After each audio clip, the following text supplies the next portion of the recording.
Welcome to Readers of the Lost Art with your presenter, Dr. Paul Anthony Taylor, a recovering academic. And the title of today's talk is The Seductive Genius of Sydney Sweeney and DEI Resentment. Nothing on earth consumes a man more quickly than the passion of resentment. Friedrich Nietzsche, Ecce Homo. Oh, beware, my lord, of jealousy. It is the green-eyed monster which doth mock the meat it feeds on. Othello. Well, hi everybody, and I hope I don't compare too horrendously with the lady opposite me. And as you can see, I've tried a different approach visually for these videos, so let me know what you think. Notice I've got my trusty friend Samuel Beckett in the background. It's a weird state of affairs when you have Samuel Beckett as a good luck charm. But anyway, here we have Sydney Sweeney, and for those of a certain generation from the UK, there was a great actor called Leslie Phillips, and when he saw someone who was attractive, his catchphrases were hello, and the other one was ding dong in a very posh English accent. So a shout out to the late great Leslie Phillips. I think he died in 2022, but he had a very long career. But it just interested me, this. So this is going to be the first video of 3, I think. And today I'm just going to do an introduction and respond to some of the jealousy, the green-eyed monster that's been the outcome of the Sydney Sweeney advert for American Eagle. But in the next 2 videos, I'm going to just provide the philosophical overview today. And then following that, I'm going to do a video on Soren Kierkegaard's approach to the concept of seduction, and also Jean Baudrillard, 2 very different thinkers, but they both addressed head-on the concept of seduction, which I thought was very appropriate to the Sydney Sweeney, and I thought it would give an approach that's quite odd, well, not odd, but very, very different to the mainstream commentary on the whole Sydney Sweeney controversy. So it pains me to say goodbye to Sydney for the moment, but we must carry on. So I quite like this. This is a depiction. The French was La Monomanie de l'envie, I think. It was the monomania of envy, literally translated, from a guy called Theodore Géricault. And that this was, I think, between 1819 and 1822. So it's the bitter, pursed lips of the envious old woman. I think today's equivalent with response to Sydney Sweeney would be the pierced septum and blue hair, but an equally angry, distasteful face. So I just thought I'd set the mood with this crotchety old lady. And just to illustrate the green-eyed monster, I thought this was quite nice. Edvard Munch from 1907. He did a series just called Jealousy. And what I propose is, as I always like to do, when I'm giving textual quotes, I'll intersperse those quotes, and a lot of them will be, well, there's probably about 5 or 6 are of the same series. He did various paintings of this jealousy was the theme, like I say, of 5 or 6 of his paintings. So this was just the first one. So here we are, we have Soren Kierkegaard, and in a book called Either Or, it's 2 volumes, and this long essay called The Seducer's Diary. So Either Or, the collection, was 1843, and so this Seducer's Diary was one of the essays in it. And I'm going to return to it in detail, like I say, in the whether I do Baudrillard or Kierkegaard, I haven't made my mind up, but definitely in the next 1 or 2. But what's interesting is, I thoroughly recommend, if you can get, Kierkegaard is not easy. But The Seducer's Diary, I think it was published separately by Princeton University Press. So it's cheap, and it's a short, soft back. And if you want to get a foot into Kierkegaard, I thoroughly recommend it. Very early on in the channel, I quoted from the Seducer's Diary because there's a beautiful piece. I think it was when I was talking about Menzel's painting of the unfinished room. There's a balcony room. I think it's Balkenzimmer in German that Adolf Menzel painted, and in that video I did, I think it's that one. I quote from the Diary of the Seducer where Kierkegaard sees the object of his desire, the woman he wants to seduce, Cordelia, in a mirror. And it's the most amazing description of seeing someone. She doesn't know she's being watched, so he's basically voyeuristically spying on her. And it's a very disquieting essay, this Seducer's Diary. And I just thought it would be interesting because actually it's set, it was written in 1843, 170 years ago, and yet there are bits of it that really are apposite and relevant to the time we live in and the online world where people are constantly looking at reflections and constantly interested, and this is a theme I'm going to be pursuing, constantly interested in process. So if you think of Grindr and Tinder and all this swipe left, the process of picking someone rather than actually getting to know someone, it's all contained incredibly presciently in this essay from 1843. So that's one key aspect of what we're going to look at. And then the Jean Baudrillard, and I just want to point out that this photograph's edited, clipped, because I'm pretty sure he's got a cigarette in his hand. And God bless him. I saw him give a talk in Leicester once, and he was a chain smoker, Gauloise, and brilliant thinker. I was a big fan of him because he didn't take any prisoners. He spoke his mind. And he wrote this book, as you can see, it was 1979. I think in French it was De la Seduction, of Seduction. So that was the original. And then the 1990 date there is the first English translation. So I'll just give a couple of quotes today from that. But him and Kierkegaard, or he and Kierkegaard, the pair of them together, I think, give a fascinating insight into what is seduction. So the argument for today, just to set it out, I'm going to suggest that the whole it's a controversy, but people clutching their pearls. I'd argue it demonstrates how even the most basic sense of a non-mediocre aesthetic. So, forgive the inverted commas clever pun on Jeanius, but it's about as complex as the pun between Gene, Gene, and Gene, Gean, that was used in the American Eagle advert. And what didn't shock me, because nothing shocks me anymore, just depresses me, but what I found interesting was the Blue Herd response when given. If you think about it, there have been borderline pornographic adverts that that there hasn't been a great public outcry about.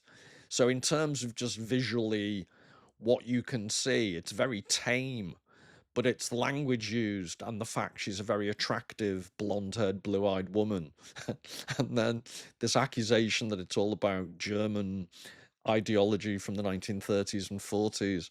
But it's easy to get caught up in all that. So what I propose is to, not to, excuse me, and B, to think of it more in more theoretical, overall, general terms, because I think it goes to this concept of seduction. We live in a society now where the type of eroticism that Sydney Sweeney offers isn't acceptable. And that in itself, I think, is a fascinating question as to why.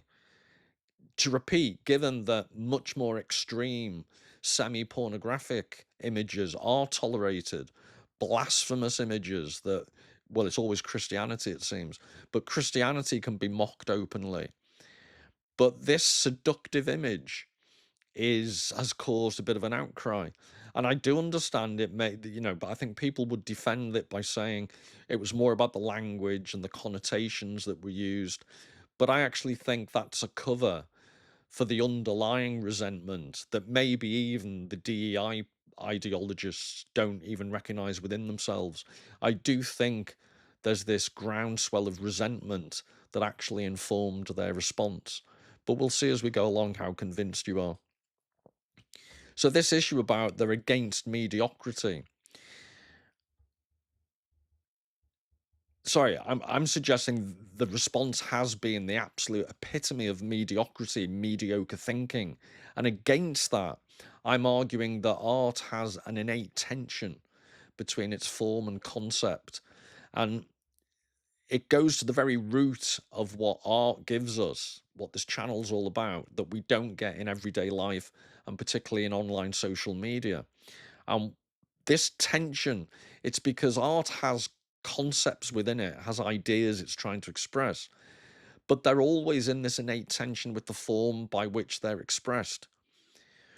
And that's not true of most social media, and most media is about trying to present you with images that are as explicit, or language that is as explicit as possible. And this tension isn't there. And I'm suggesting that tension leads to a seductive ambiguity.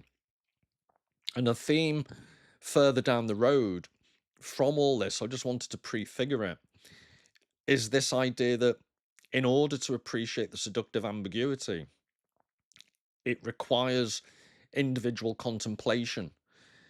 So linked to this, all these ideas about seduction, in future, I also want to explore the secondary idea of what constitutes genius in art.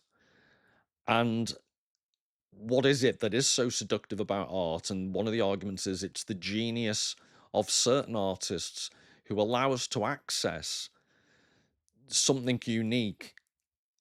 One aspect of which is this notion of seductive ambiguity. But in order to get into that, you have to be willing to engage in solitude. And the type of people who are mortally offended by the Sydney Sweeney advert, I would suggest, are exhibiting crowd behavior. They're exhibiting what Heidegger would call das Man, the general person mentality that is created. Baudrillard writes about it, Kierkegaard writes about it, as we'll see in this and future videos. And it's the conformity that social media breeds, and it's the social contagion it creates, it's the moral outrage, the moral panic. And all of this, I'd suggest, is partly due, at least, to the absence of art, because it's been pushed to the sides of society, and what you're left with is this echo chamber of the media.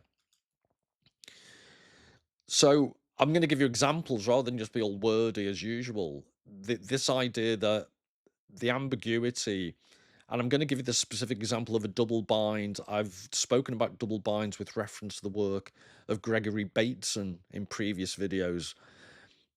And with reference to desire, I'm going to suggest later on in this video that desire and seduction create a double bind that is largely inescapable. It's one of the aspects of seduction and desire that fuels it. It can't be satisfied, it can't be escaped. That's what's both nice about it and also horrible. And again, given that art engages with that, you can see how the tension in art between form and content, and the fact that its content is a subject like seduction or desire, which in itself is innately ambiguous and tension laden. So you've got an art form that's involves a tension and an ambiguity, and you've got, when art deals with desire and seduction, you've got the content of the art form is also tension laden. And I'm suggesting, maybe slightly counterintuitively, that tension that art presents and deals with is what's lacking in a society that lacks art. So, sorry, I meant to go back, because the Kierkegaard, and he gives some examples. Don Juan, the type of Don Juan is a figure, and it makes me laugh because I like to bring down the tone, otherwise we just disappear up our own fundament. But there was a kitchen towel advert, if anyone's in the UK, and it was called, the guy presented it as some oversexed matador costume, and he was called Juan Sheet. That's all you needed of this particular kitchen towel. But Don Juan is a figure, a generalized literary figure that represents the Casanova type, the type of man. If you think back, I've been watching back episodes of the old TV series Cheers, and Sam Malone, the bartender in the bar in Boston, would be the classic example of a Don Juan. It's the number of conquests, the number of seductions he can carry out. But what Kierkegaard does is he talks about that in one essay, but in the diary of the seducer's diary, or the diary of a seducer, it's been translated both ways. In the seducer's diary, there's this character called Johannes, and Johannes is constantly delaying his own satisfaction. Johannes' satisfaction is by being a connoisseur of desire and not always consummating. So it's another aspect of, you can have the Don Juan who's always going after the number count, the notches on the bedpost, so to speak. And there's the Johannes, the more manipulative, borderline psychopathic, sadistic type, who gets off on the process of the conquest.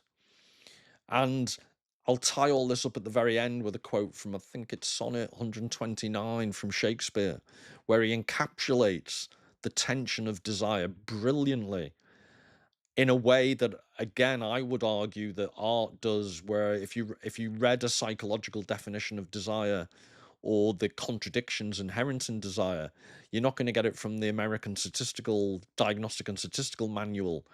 You're not going to get it defined in a science textbook, but art can. Shakespeare's sonnet 129 really encapsulates the inherent contradiction involved in desire. And the relevance, I hear you heckling me, what's the relevance of all this? Well, I'd suggest the relevance is this: today's anxious generation, as Jonathan Haidt calls them, is trapped in an eternal now. And it's a resentful eternal now. I think Nietzsche wrote about ressentiment, this burly, suppressed, constant anger, which would explain the blue-haired people always shouting and barking like animals. And I'm suggesting this is the contradiction I'm suggesting, that the anxious generation is permanently tense. It's like permafrost in the Antarctic. I'm calling it permatense, because it can't handle ambiguous artistic tension. And don't get me wrong, I don't think the Sydney Sweeney is genuinely a genius piece of advertising or art by any means. It's such low level portrayal of seduction, and it's not particularly ambiguous. But just the mere pun of Gene and Jean and a seductive, attractive woman in a seductive pose, this ambiguity cannot be tolerated anymore, apparently. So, to give you more details on Kierkegaard's Either Or, it's complicated the way it's structured, and why I recommend the Seducer's Diary as an entree or an entry into Kierkegaard is because his work is so. I find Kierkegaard very difficult, and it surprises me in a sense, because I wrote a book on Heidegger, I wrote a book on Zizek, I've engaged with people like Sartre quite a deep level, and some people would find these incredibly difficult thinkers, but for some reason, Kierkegaard I find both incredibly rewarding and difficult. But one of the things that you've got to get your head around with Kierkegaard is the way he writes is layered. He distances himself through various pseudonyms and aliases. So just in Either Or, there's 2 volumes. The first volume, there's this character, Victor Eremita, It's in Latin, I think it's literally victorious hermit. And the idea is that he's the editor, but within the story of the Diary of a Seducer, there's another person who supposedly didn't write it, but is also editing something that they found. So he just is called A. And then in volume 2, there's another character, Judge William, who acts as the editor. And behind all of these layers is Kierkegaard himself. So he hides, he uses pseudonyms, and he presents these layers upon layer of meaning that I just find really, really fascinating. So I mentioned before, Don Juan is addicted to the consummation of as many. It's like this eternal spirit of woman that he seeks to find in as many conquests as possible. So to put it in coy terms, Don Juan figures it's the loving of making love. That's what motivates them. But in the Diary of a Seducer, Johanna's this layer upon layer idea comes up again. So Cordelia, the target of his romance, to put it as nicely as possible, she's being seduced by Johannes, but he's also, and this is what's fascinating, he gets seduced by his own seduction. And I don't think he's fully conscious of that. He savors the process of seduction, but I don't think he's fully conscious of how actively he's seduced by his need to rely upon the seductive properties of that process. And then you've got another layer, the reader seduced by the tale of seduction that you're reading. So it sounds, potentially overly complicated. It sounds arty-farty, but the seducer seduced by process.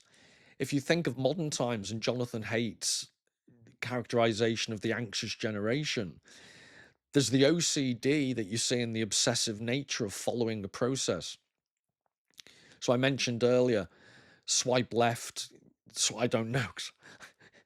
I'm so out of it. I've never done this swipe left, swipe right. It passed me by.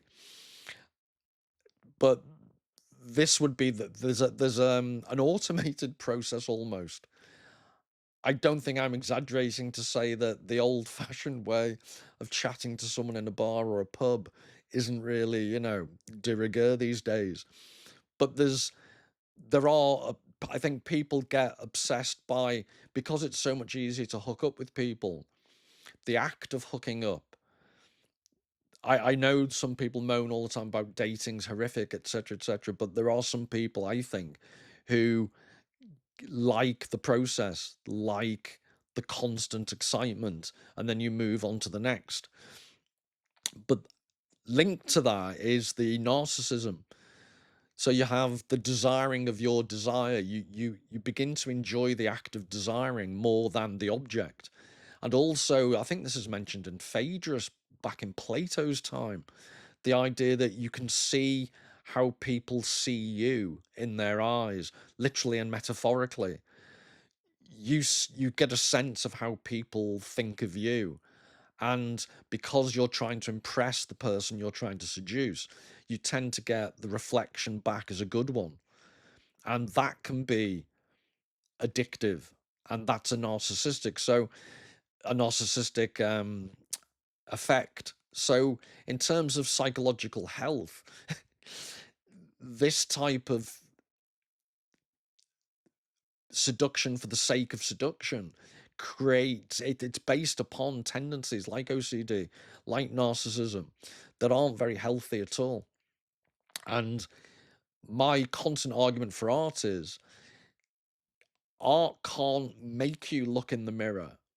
So art may do you no good whatsoever. But if you're prepared to look in the mirror that art presents to you, you're at least, even if you can't stop yourself, you should be at least more conscious of the processes as they occur and what's going on. So this is Joseph Zimler, and it's a portrait of Wilhelm Trosel from 1846. But this is, Zimler was portraying the Don Juan character. So I'm not up on my old-fashioned musical instruments, but is that a mandolin or a lute? I'm sure I'll be told. But obviously he's about to strum it in order to impress the ladies. And then, so that would be one portrayal of Don Juan. And to bring it up to a more modern era, I can't say he's one of my heroes because I'll get told off, but Quagmire from Family Guy, whose contribution to literary quotations is giggity giggity. It's another Don Juan character. So then, before I dive into the Diary of a Seducer, I thought it might be interesting to look at the diary of Soren Kierkegaard himself. So this is from an entry in 1846. One can very well eat lettuce before its heart has been formed. Still, the delicate crispness of the heart and its lovely frizz are something altogether different from the leaves. It is the same in the world of the spirit. Being too busy has this result, that an individual very, very rarely is permitted to form a heart. On the other hand, the thinker, the poet, or the religious personality who actually has formed his heart will never be popular, not because he is difficult, but because it demands quiet and prolonged working with oneself and an intimate knowledge of oneself, as well as a certain isolation.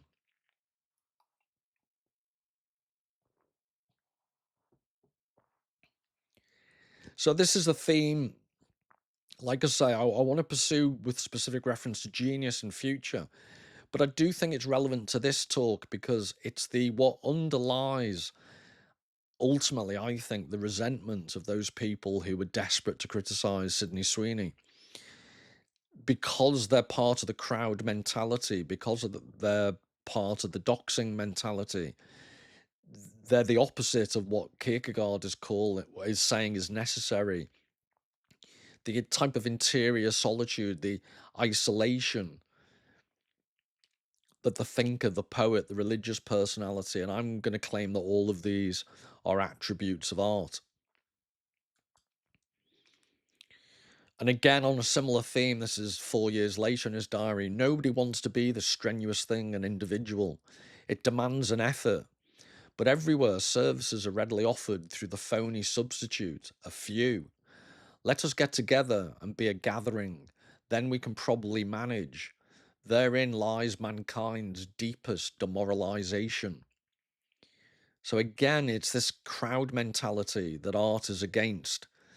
And I'll be arguing in the next couple of videos this point about seduction. Again, I just want to emphasize, I'm not claiming that the Sydney Sweeney advert is that profound. It's the profundity of the response against it that interests me. And it's the shallowness of the response against it. A vaguely seductive advert has created this knee-jerk reaction. And I think it speaks to the opposite of what Kierkegaard is describing here. What Kierkegaard is describing is the mental state necessary to benefit from art in any shape. So even the very, very slightly artistic, erotic presentation of Sydney Sweeney that's presented seductively can't be handled anymore, whereas explicit pornography can, or borderline pornography. Shocking things I've seen in adverts, bodily functions mentioned left, right, and centre. But, a slight bit of cleavage and artfully draped denim creates this overreactive meltdown. So this is just a couple of quotes from Jean Baudrillard from his book Seduction. In order to understand the intensity of ritual forms, one must rid oneself of the idea that all happiness derives from nature and all pleasure from the satisfaction of a desire.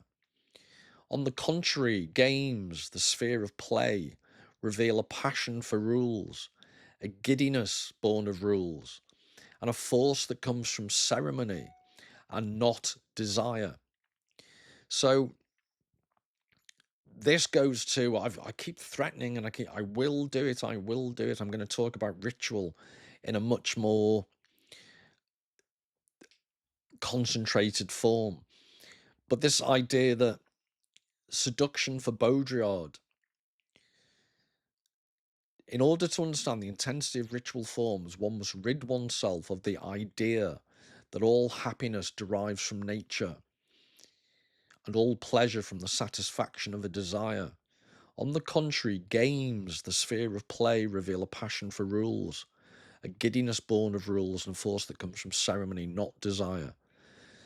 So in Baudrillard's whole oeuvre, his whole work, he's constantly talking about, he opposes the idea of seduction with the modern concept of production.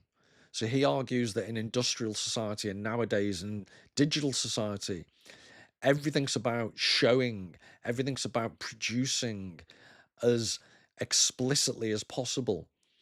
And what he's talking about here, ritual forms, games playing, ambiguity, this is what he defines as the nature of seduction.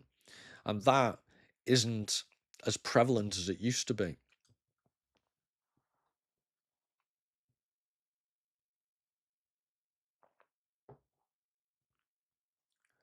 So this is Alma Tadema, who I think I've shown in a couple of videos before. And I think the title is Ask Me, well, I know it is, I don't think, Ask Me No More from 1906.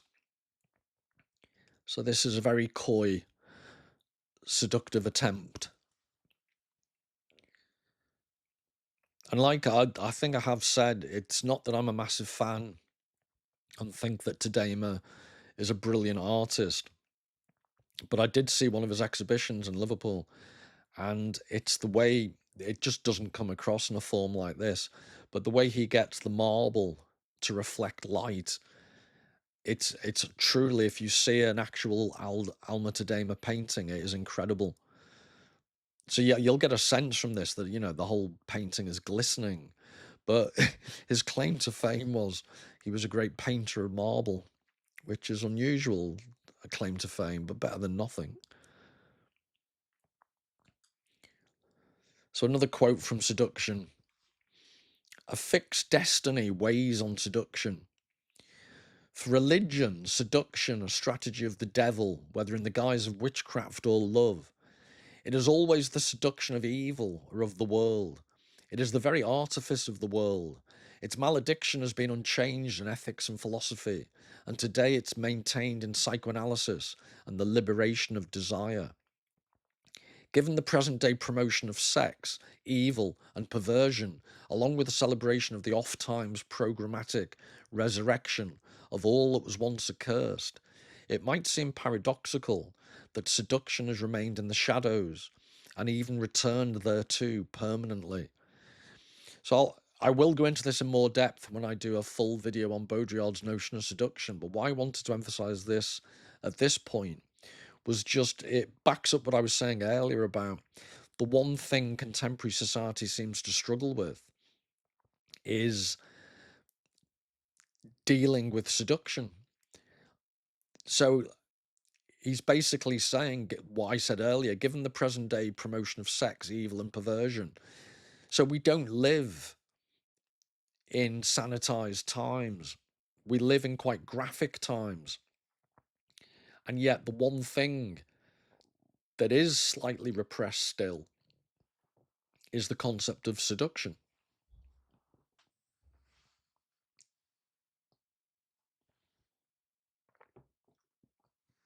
And it reminds me, I'm paraphrasing, I think accurately, but there's a writer, German Jewish writer, who emigrated to America in the late 30s, Theodor Adorno. And like I say, I'm from memory, this isn't the complete quote, but it's a paraphrasing. He mentioned the contrast between, he said, true art is ascetic, ascetic, so not aesthetic, but ascetic, which means it's like a hermit. It's like someone who cuts themselves off from the world. It's about self-denial. It's the opposite of indulging your desires. So my favourite example is Simon Stylites, who apparently lived on top of a pillar in the middle of the desert. I had food brought up to him. He had to pull on a rope for baskets of food. And I think he stayed up there for a couple of decades and more. So that's asceticism. So true art is ascetic and unashamed. So what he's saying is true art, good art, doesn't show you everything. It's quite repressed in that sense. It holds things back. But in another way, it's unashamed, so it will deal with profound questions like love and emotions. Whereas popular culture is pornographic and prudish. And I love that contradiction Adorno introduces. Popular culture is pornographic because it shows everything. It has often no sense of, it's not demure. It's in your face. It's explicit. Yet there are certain things it shies away from. It's prudish. So it's very rare that you get a Hollywood film that deals with a genuine loving relationship and all the ups and downs. It tends to be all about the marriages at the very end of the film, and everyone goes off into the distance happy. they don't show you the next 20, 30 years of picking up someone's dirty underwear. That's not, it's prudish in that sense. It doesn't deal with the nitty gritty. It's the only thing that keeps me sane is that I've always told myself Shakira is a mess around the house, so it's really good I never married her anyway. That's what keeps me going. But I just thought this is a nice Paulina Orlovska. It's called Seductress, and this is a modern painting from 2020. But I thought it was a very good illustration of the seduction not going too well, it seems. Or at least until the bottle of alcohol is finished.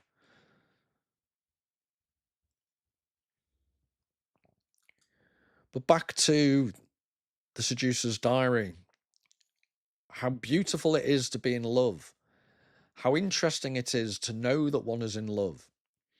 This, you see, is the difference. I can become furious at the thought that she disappeared before me the second time, and yet in a certain sense I'm glad of it. The image I have of her hovers indefinitely somewhere between her actual and her ideal form.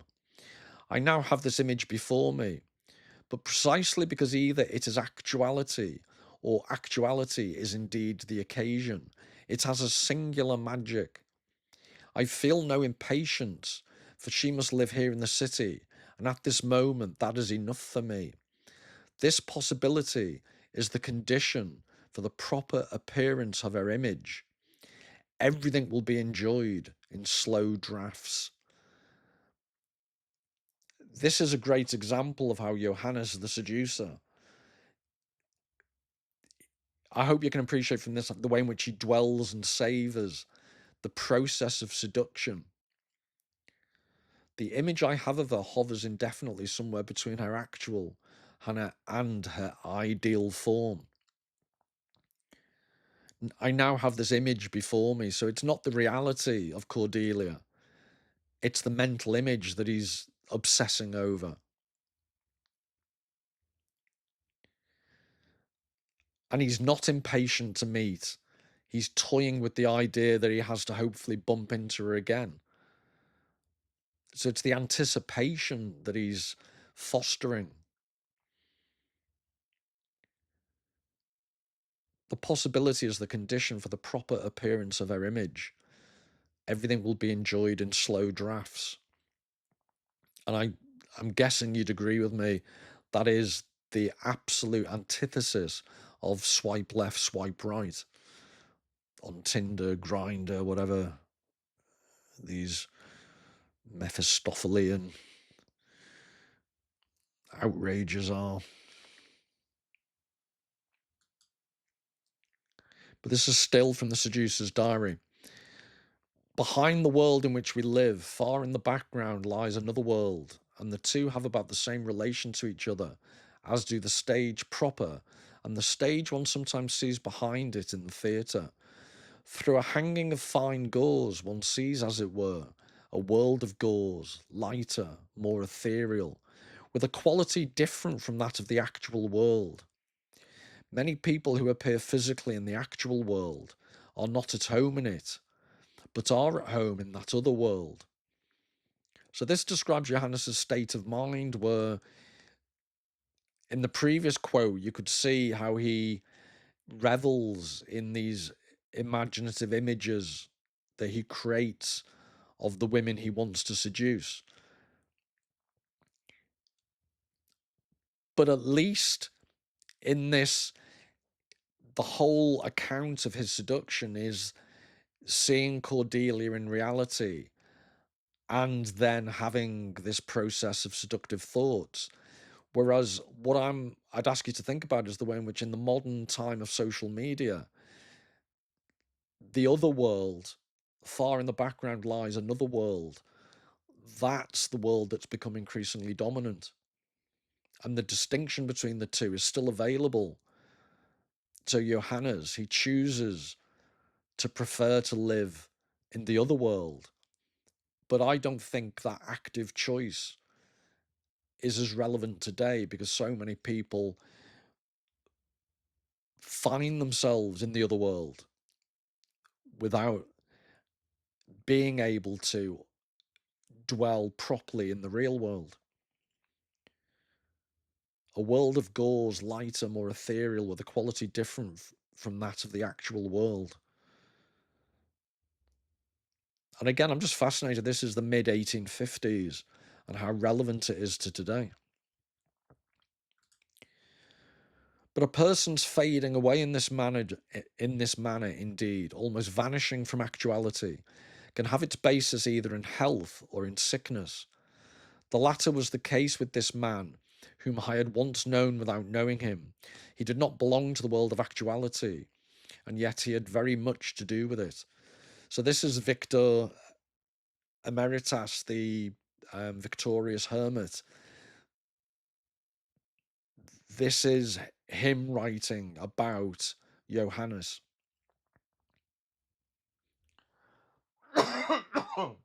Excuse me, I got a tickly throat.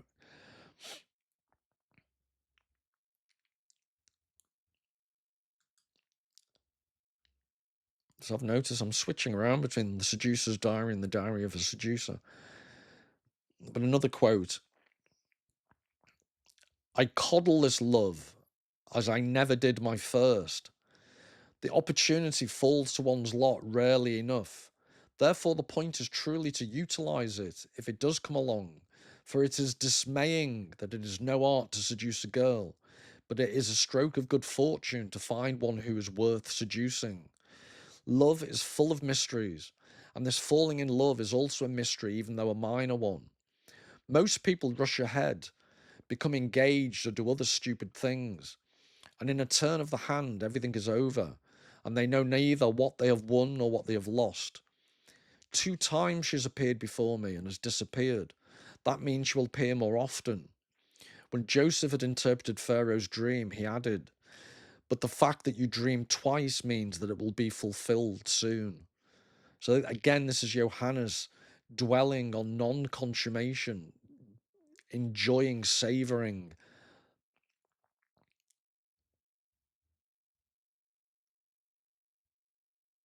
Love is full of mysteries, and this falling in love is also a mystery, even though a minor one. Most people rush ahead, again, swipe left, become engaged, or do other stupid things. They know neither what they have won nor what they have lost. So he's much more accepting of the disappearance of Cordelia because it just adds to his enjoyment. Should I relinquish her? Should I leave her undisturbed in her delight? She wants to pay, but she has lost her purse. They're out and about at this point. Presumably she is giving her address.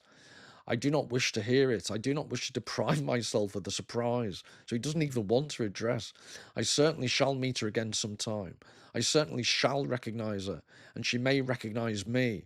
My sidelong glance is not forgotten so easily. Then, when I am taken by surprise upon meeting her in surroundings I did not expect, her turn will come. No impatience, no no greediness. Everything will be relished in slow drafts. She is selected. She will be overtaken. So this is where it gets darker.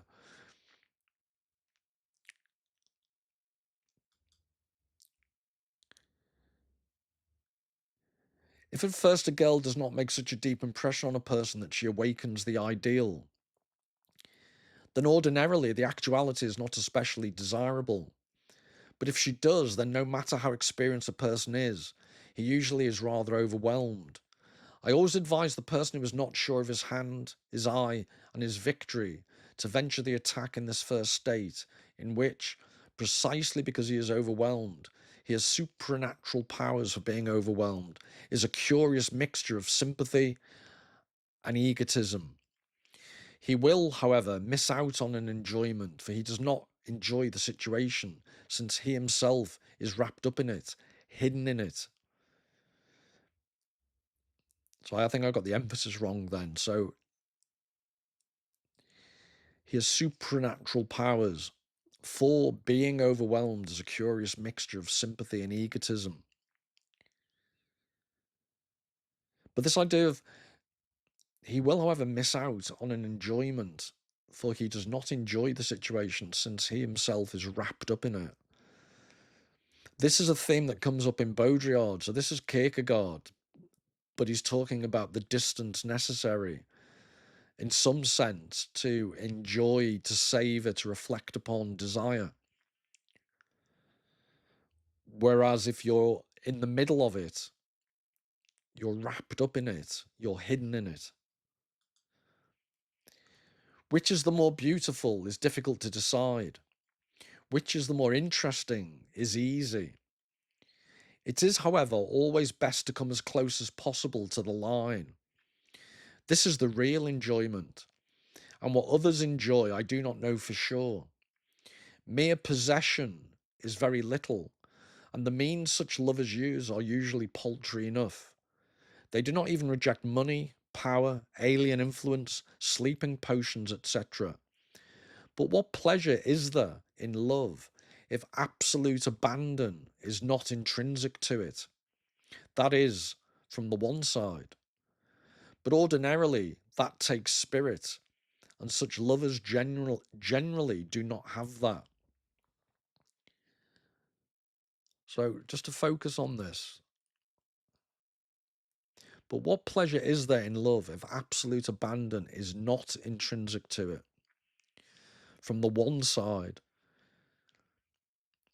So, from Johannes's point of view, the pleasure is trying to create absolute abandon. And the thing about seduction, one aspect of it that is interesting to think about is true seduction isn't about gaslighting someone. It's not about overtly deceiving them. The whole point about seduction is to create a situation in which the person you're seducing voluntarily succumbs to your charms. And that he's suggesting that it's possible to obtain someone in his utilitarian viewpoint, his manipulative viewpoint. When he says they do not even reject money, so you can buy, inverted commas, affection or companionship. You know, high-level escorts are a thing. Power attracts people. Alien influence. Sleeping potions. So, you know, dark strategies. But what pleasure is there in love if absolute abandon is not intrinsic to it?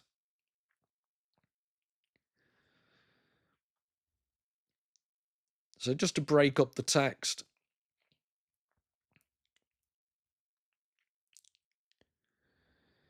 This is The Bar at the Folies Bergère by Edouard Manet from 1882.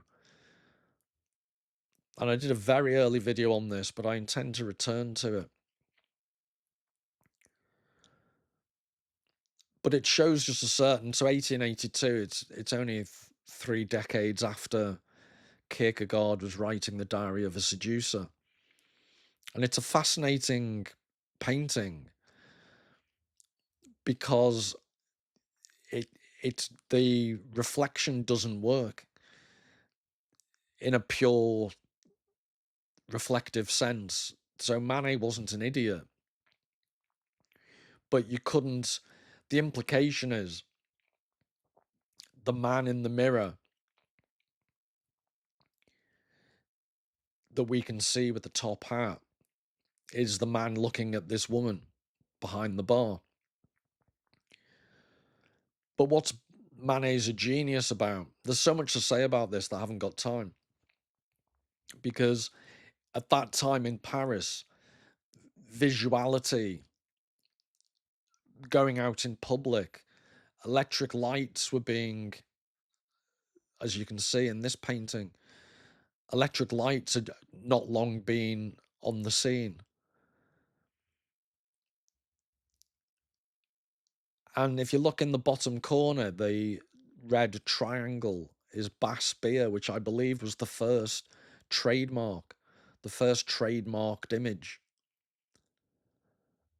And then if you look at the décolletage of the woman on her bodice, that red triangle is replicated.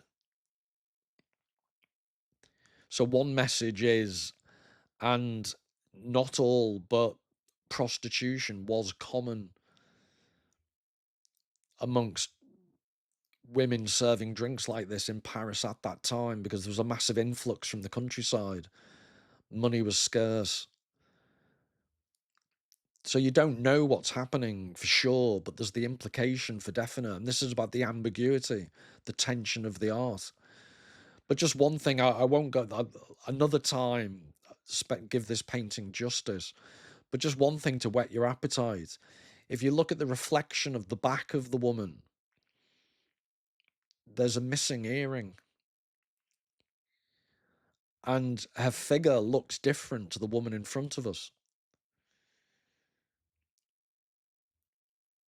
So there's questions of, is this an imagined image?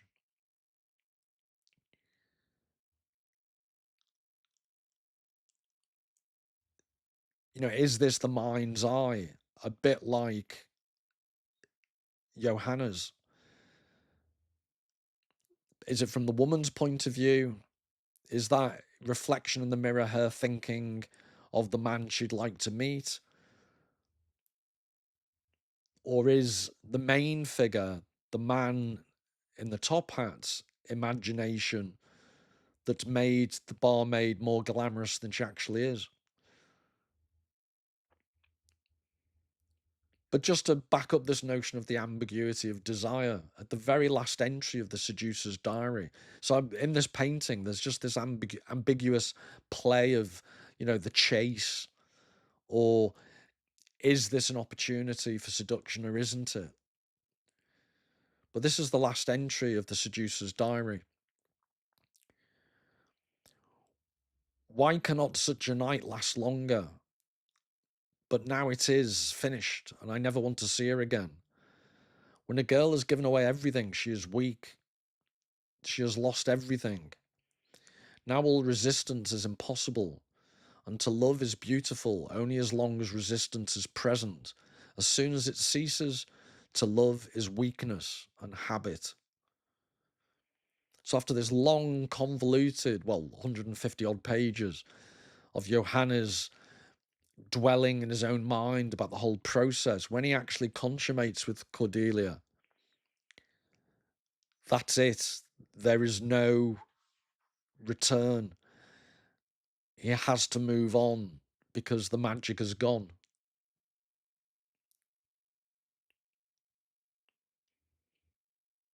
And it just reminded me of the whole concept of pickup artists.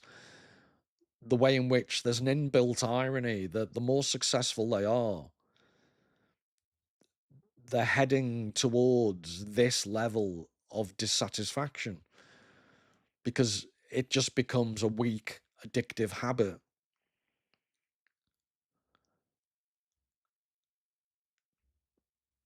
So it's almost undercut by its own success, that the so-called secret formula that they're trying to sell to people.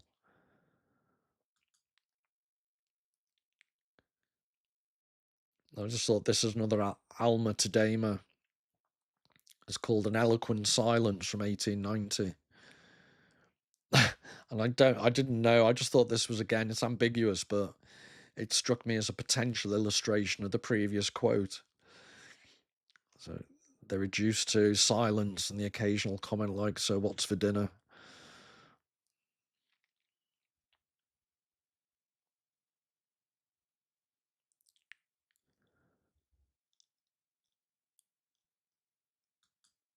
So then finishing off now, there's just a few more slides. I mentioned earlier Shakespeare's sonnet 129. So the expense of spirit in a waste of shame is lust in action, and till action, lust is perjured, murderous, bloody, full of blame, savage, extreme rude, cruel not to trust, enjoyed no sooner but despised straight, past reason hated as a swallowed bait, on purpose laid to make the taker mad, mad in pursuit, and in possession so, had, having, and in quest to have, extreme, a bliss in proof, and proved a very woe, before a joy proposed, behind a dream. All this world well knows, yet none knows well, to shun the heaven that leads men to this hell. So I just think that's stunning. In the 1600s, Shakespeare writing in terms very similar to Kierkegaard and the mindset of Johannes. And it encapsulates just the tension. This one little sonnet encapsulates what art is able to portray. So to repeat, I do not think that the diagnostic and statistical manual that psychiatrists use and psychologists, if you wanted to describe desire, you know, how you can't medically, it's just incredibly difficult because they try and describe pathologies or what are perceived to be unhealthy mental conditions. Yeah, what Shakespeare's writing about is the innate tension that exists in the act of desire. Its consummation completely undercuts everything that went before. So at the very end, the couplet, all this world well knows, yet none knows well. So it's also the fact everyone knows what the end result will be. The people doing the chasing are themselves chased down by the disappointment that inevitably happens, even though they know about it in advance. And yet, back they go. So to put this, I apologize for putting this so crudely because Shakespeare, I can't do justice to how Shakespeare does it, but it's just an incredibly erudite and beautifully poetic way of, with specific reference to men, an English expression might be men think with their todgers, and yet highly intelligent. And I'm just picking on men, but I don't want to go into the old gender debate. I'm sure there are certain women who this would be true of too. But in my experience, particularly men, this idea, knowing in advance, it's a pointless exercise. The whole history of mankind is the inability not to do it anyway. And the way Shakespeare manages to encapsulate all that. But just to bring it full circle, this was what we started with. And in the next couple of videos, I want to just explore more specifically the things I've outlined about Kierkegaard and Baudrillard, and how a seductive image like that. And remember, just to emphasize yet one more time, I'm proposing this as a very crass, coarse example of portraying what seduction is in a commercial advert. So imagine how much more significant the seductive elements of art are. And if people struggle to accept this seductive quality, and like I say, they can hide behind the fact they found it offensive because of the language used, etc. Personally, I just don't believe that. But if they struggle with the seductive, ambiguous element of this, what chance when they're confronted with art that's built upon that tension and ambiguity and embraces, so to speak, the concept of seduction rather than running away from it or denying it, trying to cancel it? But anyway, just to finish with a slightly lighter image, this is for those that remember the old TV series Seinfeld. And what I'm about to show you is entitled, the relevance to today's talk is the title of the episode was The Art of Seduction. And I won't go into the full ins and outs of why he did it, but one of my favourite characters, George Costanza, gets some saucy photographs taken of himself. And it typically ends in disaster, but I just thought these would amuse you. This is the first one. I would have posed myself for the art of this channel, but I've subcontracted out, you'll be glad to hear, the effort to George here.